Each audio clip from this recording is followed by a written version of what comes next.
তোমার জাদুর লাঠি আমাকে দাও, আমি আজ অবধি কারোটা নেইনি। ঘুমানোর সময় ঘরের দরজা খোলা রাখিস। আমি জাম্বুরা খেতে আসব, নারকেল তেলের বোতল আর বিদেশি বেলুন সাথে এনো, না হলে সমস্যা হবে। রাতে আমি ব্লাউজ আর পেটিকোট পরে ঘুমিয়েছিলাম, সেদিন রাতে যা হলো তা কোনোদিন ভুলব না। আমি মিতালি, বয়স ৩৮ বছর। আমি বর্তমানে এক গৃহবধূ।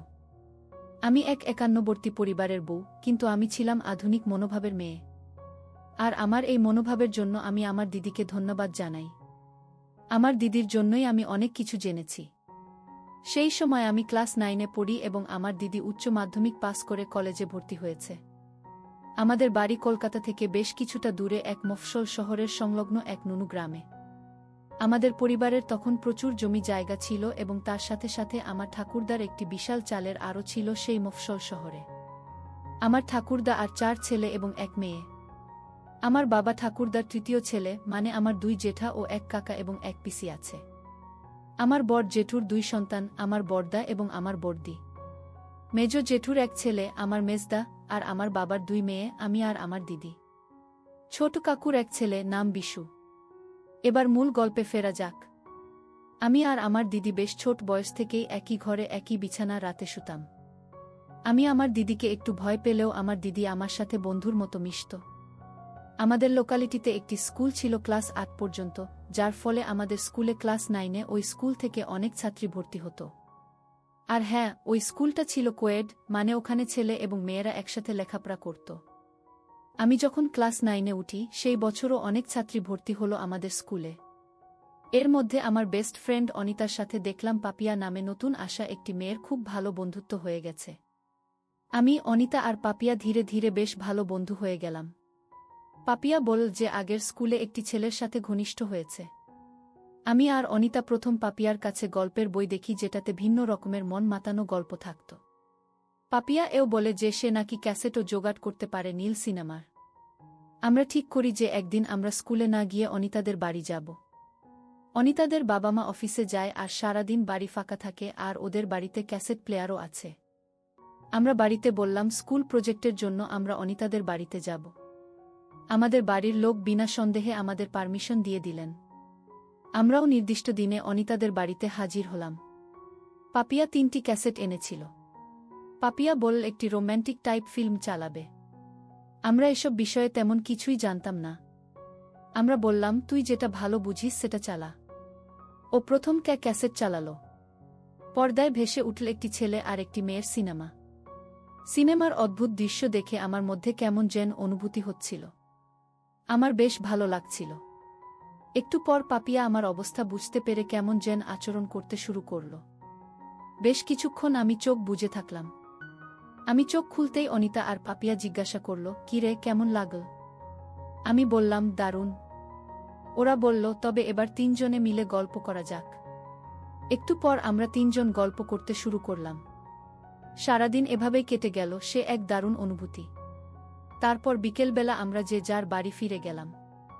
অনিতাদের বাড়ি থেকে ফিরে আসার সময় আমার একটু ভয় ভয় করছিল, কারণ আমার এটা প্রথম অভিজ্ঞতা। তাছাড়া বাড়িতে সবাই গ্রুপ স্টাডির কথাটা বিশ্বাস করবে তো। তবে বাড়ি ফিরে আমি অনেকটা রিল্যাক্সড ফিল করলাম, কারণ দেখলাম বাড়ির পরিবেশ আর 5টা দিনের মতোই স্বাভাবিক। তবে দেখলাম আমার দিদিও বাড়ি ফিরেছে। দিদি কলেজে ভর্তি হওয়ার পর সেখানে হোস্টেলে থাকে, তবে সামনে একটি লম্বা ছুটি আছে, তাই ছুটি কাটাতে এসেছে। আমি নিজের ঘরে গিয়ে বিছানায় শুয়ে পড়লাম। আমি এসেছি দেখে দিদি আমাদের ঘরে এল।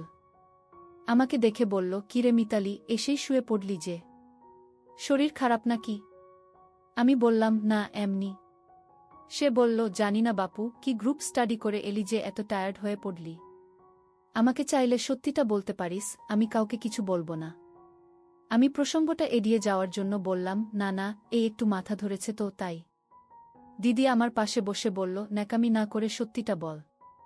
ওরকম গ্রুপ স্টাডি আমি অনেক করেছি, তোর মুখ চোখ দেখে আমি বেশ আন্দাজ করতে পারছি। আমি বুঝলাম ধরা পড়ে গেছি। দিদির কাছে সব সত্যিটা ধীরে ধীরে বললাম। দিদি সব শুনে বলল, রাতে রেডি থাক, তোর জন্য সারপ্রাইজ আছে। রাতে খাওয়া দাওয়ার পর আমি আর দিদি শুতে গেলাম। দিদি ঘরে এসে দরজাটা লক করে দিল, আর আমার কাছে এসে বলল, আজ আমার বোনটা বড় হয়ে গেছে। দিদি খুব সুন্দর একটি পারফিউম মেখেছিল।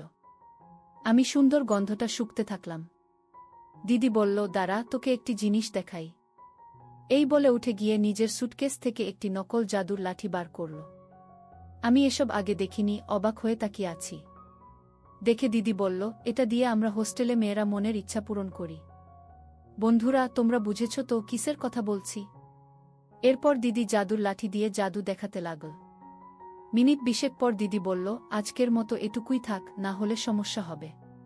আমরা হোস্টেলে ঘণ্টা 2 ব্যবহার করি। একটু পর আমি দিদিকে জিজ্ঞাসা করলাম, আগে কি কখনো আসল জাদুর লাঠি দেখেছ? দিদি বলল, কয়েকবার দেখেছি। তবে শোনো, তুই তো জানিস অমরদা, মানে আমাদের পিসির ছেলে, আমার চেয়ে 2 বছরের বড় হলেও আমরা বন্ধুর মতো মেলামেশা করি।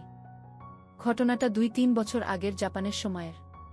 সেই বছর আমি আর মা গেছিলাম পিসির বাড়ি জাপান দেখতে। আমরা সবাই প্রায় 8-10 জন পিসির বাড়ি থেকে গেছিলাম ননুগ্রামের জাপানতলায়। আর ওখানে একটি বিরাট মেলা বসে, ননুগ্রামের সেই মেলায় সেবারে নাগরদোলাও এসেছিল। আমরা সবাই নাগরদোলা চাপলাম। সেই দলে মা আর পিসিমাও ছিল, কিন্তু আমার মাথা ঘুরে গিয়ে বমি হয়ে যায়। ওই সময় আমি একটু সুস্থ হলে পিসিমা অমরদাকে দিয়ে আমাকে বাড়ি পাঠিয়ে দেয় এবং বাকিরা ওখানে মেলা ঘুরে দেখতে থাকে। আমি অমরদার সাথে বাড়ি ফিরছিলাম। শরীর দুর্বল ছিল, তাই আমি রাস্তা হোঁচট খাই। প্রায় পড়েই যাচ্ছিলাম, অমরদা আমাকে ধরে ফেলে। এ সময় অমরদা একটি জাম্বুরা ধরে ফেলে, কি যে এক অবস্থা বলে বোঝাতে পারব না। আমি ওকে কিছু বললাম না। আমরা বাড়ি পৌঁছলে আমাকে অমরদা নিজের ঘরে গিয়ে বিশ্রাম করতে বলে। বাড়িতে আর কেউ ছিল না। আমিও চোখ বুজে শুয়ে পড়ি। খুব ক্লান্ত লাগছিল, তাই শুতেই আমার একটি ঘুম ঘুম ভাব এল। আমি বেশ ঘুমিয়ে পড়েছিলাম, হঠাৎ আমার মনে হলো কেউ একজন আমার খুব কাছে আছে। চোখ খুলে দেখি অমরদা আমার পাশে বিছানায় বসে আছে। আমি সেদিন শাড়ি পরেছিলাম, ব্লাউজ একটু অগোছালো হয়েছিল, সেদিকে আমার খেয়াল ছিল না। অমরদা বলল, মেলায় নাগরদোলায় ওঠার পর থেকে তোকে অনেক ক্লান্ত লাগছে, ভাবলাম তোর একটু সেবা করি। আমি ছোটবেলা থেকেই অমরদাকে আমার ভালো লাগত। আমি বললাম, ঠিক আছে, সেবা কর। আমার সম্মতি পেয়ে অমরদা ঘণ্টাখানেক আমায় সেবা যত্ন করল, মাঝে মাঝে ফল খেল। কিছুক্ষণ পর বাড়ির সকলের ফেরার সময় হয়ে গিয়েছিল। অমরদা আমাকে নিয়ে তার ঘরের সাথে লাগোয়া বাথরুমে নিয়ে গেল আর বলল, ফ্রেশ হয়ে নে, আমি ততক্ষণে ঘর গুছিয়ে নিচ্ছি। সেইবার পিসির বাড়িতে 3 দিনে আমরা প্রায় 8-10 জন অনেক মজা করেছিলাম। এরপরেও আমি পিসির বাড়ি গেলে বা অমরদা আমাদের বাড়ি এলে আমরা সকলের নজর এড়িয়ে গল্প করতাম। এটা ছিল আমার জীবনের প্রথম জাদুর লাঠি নেওয়ার অভিজ্ঞতা। দিদির কথা শুনে আমারও কেমন যেন লোভ হচ্ছিল, কিন্তু কিভাবে কি করব বুঝতে পারছি না। এবার দিদি 2 দিন ছিল আমাদের বাড়িতে, আর সেই 2 দিন দিদি আমাকে অনেক কিছু শিখিয়েছিল। কলেজের ছুটি শেষ হতেই দিদিকে ফিরে যেতে হলো। যাবার সময় আমাকে দিদি তার নকল জাদুর লাঠি দিয়ে গেল, যাতে আমি একা কিছু করতে পারি। কিন্তু আমি জানতাম না ভাগ্যদেবতা আমার জন্য অন্য কিছু ঠিক করে রেখেছেন। কিছুদিন পরে অনিতা আর পাপিয়া একদিন বিকেলের দিকে এল আমাদের বাড়িতে দেখা করতে। আমি আমার আর দিদির মধ্যে শেষ কিছুদিনের ঘটে যাওয়া ঘটনার কথা বলতে চাইনি, কিন্তু পাপিয়া আমার হাঁটাচলা দেখে বলল যে আমি ইতিমধ্যে কারোর সাথে কিছু করেছি কিনা। আমি এড়িয়ে যাবার চেষ্টা করলেও ওরা দুজনে আমাকে সব সত্যি বলতে পিডাপিডি করল, আর আমাকে বাধ্য হয়ে সব কথা খুলে বলতে হলো। এমনকি নকল জাদুর লাঠিও দেখালাম। ওদের দেখেই পাপিয়া আগে ওটা নিয়ে একাই ব্যবহার করতে শুরু করল, আর মাঝে মধ্যে আমাদেরও ব্যবহার করতে দিল। আমাদের বাড়িতে সব পুরুষরা নিজেদের কাজে সকাল থেকে বেরিয়ে পড়ে, আর বাড়ির মহিলা আর বাচ্চারা দুপুরে একটু ঘুমিয়ে নেয়। সেদিন আমি, পাপিয়া আর অনিতা নিশ্চিত ছিলাম যে আমরা ধরা পড়ব না, কিন্তু আমি জানতাম না আমার মেজদাদা সেদিন তাড়াতাড়ি বাড়ি ফিরে এসেছিল, আর আমাদের ঘরে আওয়াজ হচ্ছে দেখে জানলার ফুটো দিয়ে উকি দিয়ে দেখছিল। এমনকি আমাদের কর্মকাণ্ড দেখে ফেলেছে। অনিতা আর পাপিয়া বাড়ি চলে গেলে মেজদাদা আমার ঘরে এসে আমাকে ভয়ও দেখালো যে ও সবাইকে বলে দেবে এসব কথা। আমি ওকে অনুরোধ করলাম যেন কাউকে কিছু না বলতে। তখনও বলল, তাহলে আমাকে জাম্বুরা খেতে দিতে হবে। আমি বুঝে গেলাম মেজদা কি বলতে চাইছে, তবু একটু আশ্চর্য হয়ে ইতস্তত বোধ করলাম। মেজদা বলল, তোর দিদি অমরদার সঙ্গে কি কি করেছে তা তোর বান্ধবীদের বলেছিস? তা আমি শুনেছি, তোদের 2 বোনের সব কীর্তি আমি জেনে ফেলেছি, বেশি নাটক করলে সবাইকে বলে দেব। আমি দেখলাম মেজদা শুধু দেখেই ফেলেনি, শুনেও ফেলেছে সব কথা। আমি কোনো উপায় না পেয়ে মেজদাকে জাম্বুরা খেতে দিলাম। এদিকে প্রায় বিকাল হয়ে এসেছিল, আর বাইরে উঠোনে মা কাকিমারা উঠে পড়েছিল ঘুম থেকে। বাইরে গলার আওয়াজ পেয়ে আমি মেজদাকে বললাম, এখন কিছু না করাই ভালো, বাড়ির কেউ দেখে ফেলতে পারে। মেজদা রাজি হচ্ছিল না, তবুও ধরা পড়ে যাওয়ার ভয়ে আমি বললাম, রাতে আমার ঘরে চলে এসো। মেজদা বলে গেল, রাতে যেন আমি দরজা খুলে রাখি। সবাই শুয়ে পড়লে ও আমার ঘরে আসবে। সারা সন্ধে আমি পড়ার ঘরে বসে একটুও পড়ায় মনোযোগ দিতে পারিনি। আমার মেজদার কথা ভেবে খুব এক্সাইটেড ছিলাম। দিদি কলেজে ভর্তি হওয়ার পর থেকে আমাদের ঘরে টেবিলটা ফাঁকা হয়েছিল, আর আমার ভাই আমার থেকে মাত্র 1 বছরের ছোট, তাই ও আমার সাথে পড়তে বসত। পড়তে পড়তে আমার অস্থির ভাব লক্ষ্য করে আমার কাছে কারণ জানতে চাইল। আমি কিছু না বলে এড়িয়ে গেলেও বেশ বুঝতে পারলাম কিছু একটাও সন্দেহ করেছে। কিন্তু আমার চোখের সামনে তখন শুধু মেজদার কথা ছাড়া আর কিছুই আমি ভাবতে পারছিলাম না। রাতের খাওয়া দাওয়া সেরে আমি আমার রুমে এসে বসলাম, আর খাবার ঘরে আমার আর মেজদার চোখে চোখে কথা হয়ে গেল। রাতের খাবার শেষে আমি আমার ঘরে অপেক্ষা করছিলাম। রাতে আমি ব্লাউজ আর পেটিকোট পরতাম, আসলে তখনও গ্রামের দিকে মেয়েদের নাইটি পরার চল একটা ছিল না। এই অবস্থায় মেজদাকে একটি সারপ্রাইজ দেওয়া যাবে। আমি দরজাটা শুধু ভেজিয়ে দিয়ে আলোটা অফ করে নাইট ল্যাম্পটা জ্বেলে দিলাম। দরজাটা লক করলাম না, আমি শুয়ে শুয়ে মেজদার অপেক্ষা করতে করতে বুঝতে পারলাম আমার অদ্ভুত লাগছে। একটু পর আমার ঘরের দরজাটা ঠেলে খুলে গেল, আমি বিছানায় পড়ে রইলাম যেন ঘুমিয়ে পড়েছি। চোখের পাতা একটু ফাঁকা করে দেখে নিলাম, মুখ দেখতে পেলাম না, তবে নাইট ল্যাম্পের আলোতে বেশ বুঝতে পারলাম মেজদা ছাড়া আর কেউ নয়। মেজদা একটি কালো চাদর জড়িয়ে এসেছে, যাতে অন্ধকারে সহজে কেউ তাকে দেখতে না পায়। আমার ঘরে ঢুকে চাদরটা একপাশে রাখল। দেখলাম মেজদা একটি লুঙ্গি পরে আছে। মেজদা নাইট ল্যাম্পের আলো আমায় একদৃষ্টে দেখতে লাগল। আমি তার চোখে আকর্ষণ দেখতে পেলাম। সে এসে আমার বিছানায় পাশে বসল, কিসের দিকে যেন তাকিয়ে আছে, ঠিক বুঝতে পারলাম না। আমি যেন ঘুমিয়ে পড়েছি সেইভাবে শুয়ে রইলাম। মেজদা বলল, আমি জানি তুই জেগে আছিস। কথাটা শুনে আমি উঠে পড়লাম। দাদা বলল, আমি নারকেল তেল আর বিদেশি বেলুন এনেছি, তোর সাথে প্রথমবার গল্প করব, তাই ভাবলাম এগুলো নিয়ে আসি, এগুলো ছাড়া ভালো লাগবে না। একটু পর আমরা গল্প করতে শুরু করলাম। বাড়ি ভর্তি লোকের মাঝে আমি চেঁচামেচি করছিলাম। মেজদা বলল, এত জোরে শব্দ করিস না, সবাই বুঝে যাবে। এই রাতে 40 মিনিটের মতো গল্প করেছিলাম। শেষ মুহূর্তে হঠাৎ দরজার কাছে খুট করে একটি শব্দ হতেই ঘুরে দেখি মেজদা দরজা লক করেনি, আর সেই দরজার সামনে দাঁড়িয়ে আমাদের ছোট ভাই বিশু দাঁড়িয়ে আমাদের দেখছে আর নিজে নিজে কি যেন করছে। আমি একটু হকচকিয়ে গেলাম, এমন মুহূর্তে ও আশা রাগ হল প্রচণ্ড। আর একটু পরে আসলেই বা কি ক্ষতি হতো। রাগের মাথায় ভাবলাম, ও যদি আবার কাউকে কিছু বলে দেয় তাহলে তো সমস্যা হবে। মেজদাকে বললাম, বিশুকেও আমাদের গল্পের আসরে শামিল করি, তাহলে ও কিছু বলতে পারবে না। আমি আস্তে আস্তে বিশুর সামনে গিয়ে বসলাম, অন্ধকারে কিছুই বুঝতে পারল না যে আমি ওর সামনে বসে আছি। আমার ছোঁয়া পেতেই ও ভয় পেয়ে পালাতে গেল, আর আমি ওকে বাধা দিলাম, বললাম, তোর লজ্জা করে না? এত রাতে আমার ঘরে ঢুকে কি করছিলি? আমি না তোর দিদি হই? ও পাল্টা দিল, তুই নিজের ঘরে মেজদার সাথে যা করছিলি তা খুব ভালো কাজ নাকি? বাড়ির সবাই জানলে কি হবে বলতো? আমি বললাম, কিন্তু বাড়ির লোককে কে বলবে? ও বলল, আমি যদি বলে দিই? আমি বললাম, তবে আমিও বলে দেব যে আমাদের দেখে ফেলেও সঙ্গে সঙ্গে বাড়ির সবাইকে না জানিয়ে তুই চুপচাপ দেখছিলি। আমার কাছে নেকা সাজিস না, তুই বাড়ির লোককে জানাতে চাইলে আরও আগে জানাতিস, তোর মতলবটা কি বল? বলল, আমাকেও গল্প শোনাতে হবে, আমার একা ভালো লাগে না, একসাথে দুইজনের সাথে গল্প করতে পার ভেবে আমি আর বাধা দিলাম না। পালাক্রমে বিশু আর মেজদার সাথে অনেক গল্প করেছি রাতভর। ঘড়িতে তখন রাত 2:30 বাজে, ঘর অগোছালো হয়ে আছে, জামাকাপড় এদিক সেদিক ফ্লোরে পড়ে আছে। ওরা গুড নাইট বলে নিজের রুমে চলে গেল। এদিকে আমিও একটি ম্যাক্সি পরে ফ্রেশ হয়ে নিলাম। হাঁটতে অসুবিধা হচ্ছিল, তবুও রুমের দরজাটা লক করে কোনোমতে শুয়ে পড়লাম। ক্লান্ত থাকায় তাই সহজেই ঘুমিয়ে পড়লাম। আমার ব্যথা কমেছে।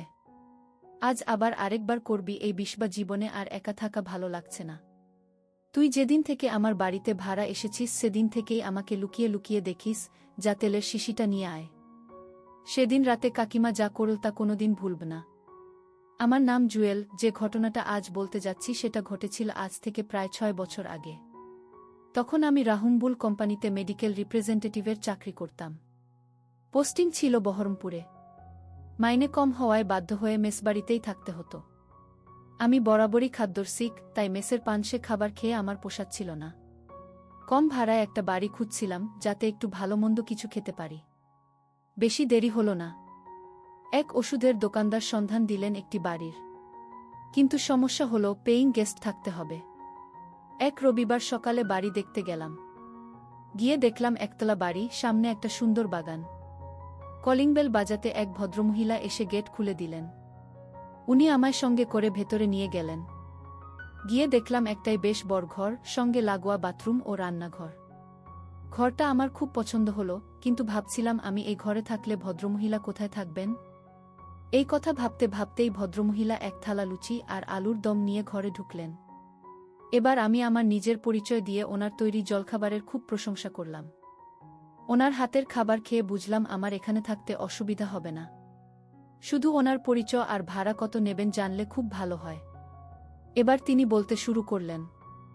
ভদ্রমহিলার নাম অঞ্জনা সেন। বছর কয়েক আগে ওনার স্বামী মারা গেছেন। উনি একটি প্রাথমিক বিদ্যালয়ের শিক্ষক ছিলেন, আর সবচাইতে মর্মান্তিক ঘটনা ঘটেছে আজ থেকে প্রায় 7 মাস আগে। অঞ্জনা দেবীর মেয়ে মীরা সুইসাইড করে প্রেমঘটিত কারণে। স্বামীর পেনশনের 4 লাখ টাকায় ওনার চলছে না, তাই টাকার প্রয়োজনেই বাধ্য হয়ে বাড়ি ভাড়া দিচ্ছেন। আমাকে থাকা বাবদ 3,000 টাকা দিতে অসুবিধা হবে কিনা জিজ্ঞাসা করলেন। আমি সঙ্গে সঙ্গেই রাজি হয়ে গেলাম। এত কম টাকায় খাওয়া দাওয়া সমেত এত ভালো ঘর পাব না। তাছাড়া মেসের চেয়ে 1,000 টাকা কমও লাগছে, কিন্তু একটাই চিন্তা হচ্ছিল যে অঞ্জনা কাকিমা কোথায় থাকবেন, তাই আমি ওনাকে জিজ্ঞাসা করলাম। উনি বললেন উনি রান্নাঘরে থেকে যাবেন। যদিও আমার এটা শুনে খারাপ লাগলো, তাও আমি কাকিমাকে বলে গেলাম আমি দুপুরের সবকিছু নিয়ে চলে আসব। এবার আমি একটু অঞ্জনা কাকিমার বর্ণনাটা দিয়ে রাখি। অঞ্জনা কাকিমার বয়স প্রায় 40 হবে, চেহারা খুব ভারী, উচ্চতা 5 ফুট 2 ইঞ্চি, গায়ের রং ফর্সা, শাড়ি আর ব্লাউজ পরেন, বাড়িতে দেখতে বেশ আকর্ষণীয়। আমি 4:30-এর মধ্যে সবকিছু নিয়ে কাকিমার বাড়িতে চলে আসলাম। কাকিমাও আমাকে সব জিনিসগুলো গোছাতে সাহায্য করলেন। সবকিছু ঠিকঠাক করতে সন্ধে 7টা বেজে গেল। কাকিমা চা করল। চা খেতে খেতে আমার কি কি খেতে ভালো লাগে জানলেন। আমি আমার পরিবারের কথা, অতীতের কথা সব ওনাকে বললাম। উনিও বললেন উনি শিক্ষক মশাইয়ের দ্বিতীয় স্ত্রী।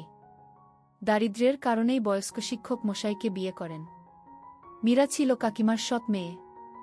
ছোটবেলা থেকে মানুষ করলেও কাকিমাকে কোনোদিনই মায়ের সম্মান দেয়নি। কাকিমার যখন বিয়ে হয়, কাকিমার বয়স 22, কাকুর ছিল 42 আর মীরার ছিল 5। প্রধানত মীরাকে দেখার জন্যই কাকু বিয়ে করেছিলেন। শিক্ষক মশাই মারা যাবার পর মীরার ব্যভিচারিতা আরও বৃদ্ধি পায়। কলেজের এক প্রফেসরের সাথে আপত্তিকর অবস্থায় ধরা পড়ার কিছুদিন পরে আত্মহত্যা করে। এত কিছুর পরও কখনো নিজেকে সামলে নিয়ে নতুন করে বাঁচতে চান। সারাদিনের ধকলের পর রাতের খাবার খেয়ে দুজনেই তাড়াতাড়ি ঘুমিয়ে পড়ি। রাত 2টোর নাগাদ প্রস্রাব পেয়ে বাথরুমে যেতে গিয়ে কাকিমাকে দেখে আমার কেমন যেন মনে হলো। কোনো রকমে বাথরুম থেকে ফিরে কাকিমাকে দেখতে থাকলাম। কাকিমা শুধু একটা শাড়ি পরে চিত হয়ে ঘুমোচ্ছে, দেখেই নিজেকে সংযত রাখতে পারছিলাম না। কিন্তু প্রথম দিনেই এতটা এগোনো ঠিক নয়।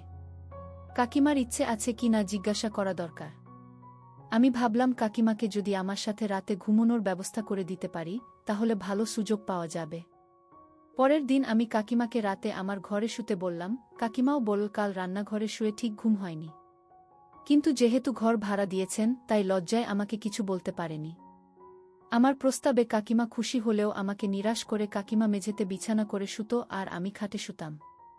এরকম কিছুদিন চলার পর মোক্ষম সুযোগটা এলো।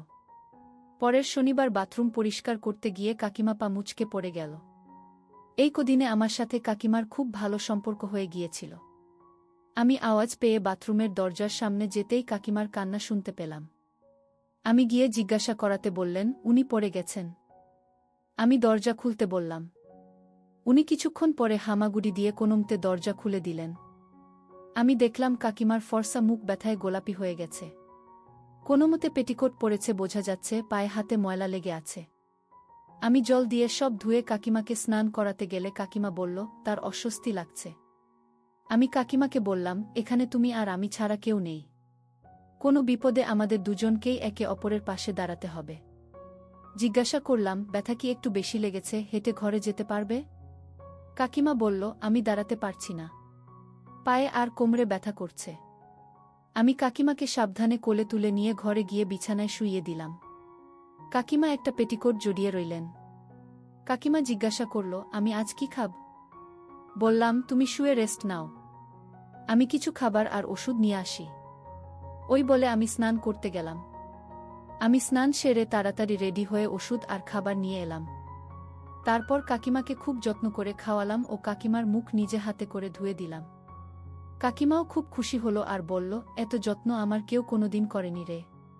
আজ পরে না গেলে জানতেই পারতাম যে কেউ আমায় এত ভালোবাসতে পারে। আমি বললাম, অনেক কথা বলেছ, এবার ওষুধগুলো খেয়ে নাও। তারপর আমি তোমার পায়ে আর কোমরে মলম লাগিয়ে দিচ্ছি।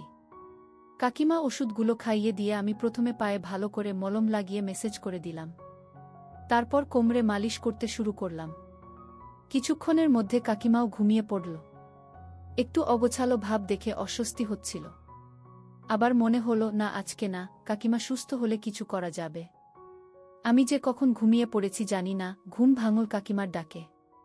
চোখ খুলে দেখি ঘর পুরো অন্ধকার। মোমবাতিগুলো কখন শেষ হয়ে নিভে গেছে।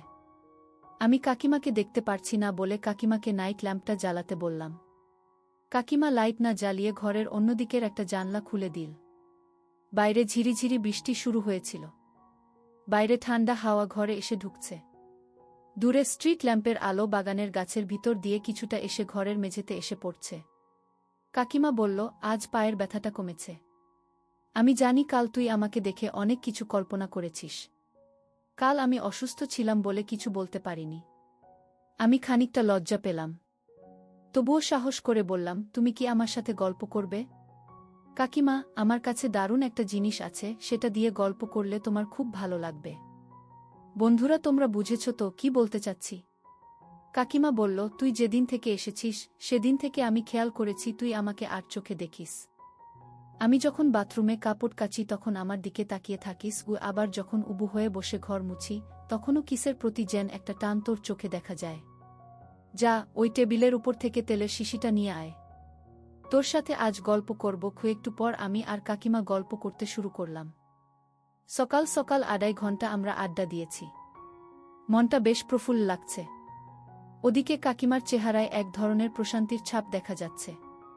একটু পর কাকিমা স্নান সেরে কিছু নাশতা তৈরি করল আর আমি ফ্রেশ হয়ে নাশতা খেয়ে নিলাম। কাকিমাকে বললাম, কলেজের নোটের কাজটা জমে উঠেছিল, তাই সকালে বেরোতে হবে। কচিমা বলল, একটু সাবধানে যাস। আমি মাথা নেড়ে বেরিয়ে গেলাম। রাস্তায় সাইকেল চালাতে চালাতে মনে হচ্ছিল ঘরের ভেতর ওর মুখটা এখনো সামনে ভেসে উঠছে, চোখে সেই কৃতজ্ঞতা আর একটু অন্যরকম আলো। কাজ শেষ করে দুপুরের দিকে ফিরলাম। উঠোন ফাঁকা, দরজার কাছে এলেই ভেতরে চাপা গলায় কিছু আওয়াজ পেলাম। প্রথমে ভেবেছিলাম হয়তো কাকিমা কারোর সাথে গল্প করছেন, কিন্তু একটু এগিয়ে জানলার পাশে দাঁড়াতেই যা দেখলাম তার জন্য মোটেও প্রস্তুত ছিলাম না। ঘরের মাঝখানে যতীন কাকু বসে আছেন। মাঝবয়সী, কিন্তু এখনও যুবক চেহারা। যতীন কাকুর হাত ধীরে কাকিমার হাতের উপর রাখা। কাকিমা টানছেনও না, আবার পুরোপুরি প্রত্যাখ্যানও করছেন না। সেই মুহূর্তে কাকিমার চোখে এমন এক শূন্যতা দেখলাম যা আমার কাছে একেবারে নতুন। আমি স্থির হয়ে গেলাম। বাইরে বৃষ্টির শব্দ, ভেতরে চাপা শ্বাস আর অস্বস্তিকর নীরবতা। যতীন কাকুর নিচু গলায় বলছিলেন, তুমি সব সময় একা থাকো, কাউকে তো দরকার পাশে। কাকিমা চোখ নামিয়ে রাখলেন, কিন্তু থামালেন না। আমার গলা শুকিয়ে গেল, মনে হচ্ছিল আমি যত্ন করেছি, পাশে থেকেছি, তবুও কাকিমা অন্য কারো দিকে হাত বাড়াচ্ছেন। তবু ভেতরে কোথাও আবার একটা কাঁপুনি। এই দৃশ্যটা যেন আমাকে টেনে ধরে রাখল। জানালা থেকে সরতে চাইলাম, কিন্তু পারলাম না। ঠিক তখনই কাকিমার চোখ হঠাৎ আমার দিকে চলে এল, যেন টের পেলেন কেউ দাঁড়িয়ে আছে। আমাদের চোখাচোখি হল। এক মুহূর্তের জন্য তীব্র অস্বস্তিকর, আবার ভয়ঙ্কর টানটান। আমি সরে গেলাম তড়িঘড়ি, বুক ধড়ফড় করছিল, মাথায় শুধু একটা কথাই ঘুরছিল, এখন থেকে আমাদের সম্পর্ক আর আগের মতো থাকবে না। খানিক বাদে যতীন কাকু উঠে দাঁড়ালেন। দরজার কাছে এসে কাকিমাকে কিছু একটা ফিসফিস করে বললেন। কাকিমা শুধু মাথা নেড়ে উত্তর দিলেন। তারপর দরজা পর্যন্ত এগিয়ে দিয়ে কাকিমা ফিরে এলেন ঘরে। আমি বুঝলাম এটাই সুযোগ। আমার পিছু সরার কিছু নেই। তাই সাহস করে ঘরে ঢুকলাম। কাকিমা আমাকে দেখে প্রথমে একটু থমকে গেলেন, যেন কিছু বলার মতো শব্দ খুঁজে পাচ্ছেন না। তারপর ধীরে চুপচাপ খাটে বসলেন। আমি কোনো রাগ দেখালাম না, শুধু চুপচাপ দাঁড়িয়ে রইলাম। কিছুক্ষণ পর কাকিমা নিজেই মুখ খুললেন। কণ্ঠে যেন দম আটকে আসা দীর্ঘশ্বাস। তুই তো সব দেখেছিস, তাই না? কাকিমা নিচু চোখে বললেন। আমি চুপ রইলাম, শুধু মাথা ঝুঁকিয়ে জানালাম হ্যাঁ। কাকিমা দীর্ঘক্ষণ নীরব থেকে হঠাৎ বলতে শুরু করলেন, তুই জানিস না রে, বিধবা হবার পর থেকে আমার জীবনটা কত ফাঁকা হয়ে গেছে। সকাল থেকে রাত পর্যন্ত মানুষজন আসে যায়। আমি কাজ করি, হাসি মুখে কথা বলি, কিন্তু ভেতরে ভেতরে আমি একেবারে একা হয়ে গেছি। এই একাকিত্বটাই মানুষকে মেরে ফেলে রে। আমি হালকা গলায় বললাম, কাকিমা তুমি তো বলেছ আমি আছি এখন। কাকিমা আমার দিকে তাকিয়ে হালকা হাসলেন, কিন্তু সেই হাসিতে তীব্র কষ্ট লুকিয়েছিল। হ্যাঁ, তুই আসার পর থেকে অনেকটা বদলেছে আমার দিন, তোর সাথে আড্ডা, তোর যত্ন, সবকিছুতেই একটা ভরসা পাই। কিন্তু তার আগে এই যত বছর আমি একা কেটেছি, তখন যতীন মাঝে মাঝে এসে দাঁড়াত পাশে। লোকটা বয়সে বড়, কিন্তু মানুষটা আমায় বোঝার চেষ্টা করত, সময় দিত। আমি যখন ভেঙে পড়তাম, তখন একটুখানি ভরসা পেতাম ওর কাছে। মাঝে মাঝে রাতে আমার সেবা করত। তুই বুঝবি না রে, ওই সঙ্গ কতটা জরুরি হয়ে পড়ে একজন বিধবার জীবনে। কথাগুলো বলতে বলতে কাকিমার চোখ ভিজে উঠছিল। আমি ধীরে ওর পাশে গিয়ে বসলাম। কাকিমা বললেন, তুই বাড়ি ভাড়ার জন্য যখন এলি, তখন থেকে যতীন আর আসত না। আমারও আর মন চাইত না, জানিস। তোর সাথে আড্ডা দিতে দিন কেটে যেত। আমি ভেবেছিলাম হয়তো আর একাকিত্ব অনুভব করব না। কিন্তু আজ দুপুরে সুযোগ বুঝে যতীন হঠাৎ চলে এল, আমি আটকালাম না, বুঝলি রে। কখনো কখনো ভেতরের শূন্যতা মানুষকে দুর্বল করে দেয়া। তাছাড়া বিধবা মহিলাদের আকাঙ্ক্ষা একটু বেশি থাকে। সকালে তোর সাথে গল্প করার কিছুক্ষণ পরেই আবার আমার মন কেমন যেন করছিল, তাই যতীনকে দেখেছিলাম। আমি কাকিমার দিকে তাকিয়ে বুঝতে পারছিলাম, ও শুধু নিজের ভুল স্বীকার করছে না, ও আসলে ভেতরের জমে থাকা দুঃখ আমার সাথে ভাগ করে নিচ্ছে। আমি ধীরে বললাম, কাকিমা তোমার জায়গায় থাকলে হয়তো আমিও এমন করতাম। কাকিমা চমকে আমার দিকে তাকালেন, তারপর দীর্ঘশ্বাস ফেললেন। তুই বুঝেছিস বলে মনে হালকা লাগছে রে, আমি চাই না তোকে কিছু লুকাতে। তুই এসেছিস বলে আজ আমি আবার বাঁচতে শিখছি। আমি শুধু চুপচাপ বসে ওর পাশে রইলাম। মনে হচ্ছিল এই মুহূর্তে কোনো শব্দের দরকার নেই, কেবল কাছাকাছি থাকার মধ্যেই সব উত্তর লুকিয়ে আছে। এরপর আরও 4 বছর বহরমপুরে পোস্টিং ছিল। প্রত্যেক দিন এই 4 বছর আমি কাকিমার অনেক সেবা করেছি, যেটা বিধবা কাকিমার কল্পনার বাইরে। যেদিন আমার কলকাতায় ট্রান্সফারের চিঠি এল, কাকিমা খুব কেঁদেছিল। আমি তার পরের দিন ছুটি নিলাম সব গোছগাছ করব বলে। পরদিন কাকিমা আমাকে ছাড়তে স্টেশনে এসেছিল। আমি তাকে কিছু না বলেই তার টিকিট কেটে রেখেছিলাম, ভাগীরথী এক্সপ্রেসের এসির টিকিট। তাই আমি ওকে বলেছিলাম ট্রেন না ছাড়া অবধি আমার সাথে ট্রেনে বসতে। কিছুক্ষণের মধ্যেই ট্রেন ছেড়ে দিলে কাকিমা আমাকে বলল, এবার কি হবে? একা টিকিট নেই, তারপর এসি কামরা, তাই ওকে অনেক টাকা ফাইন দিতে হবে। আমি তখন ব্যাগ থেকে টিকিট বের করে দুজনের নাম দেখলাম। সারা রাস্তা আমরা অনেক গল্প করলাম।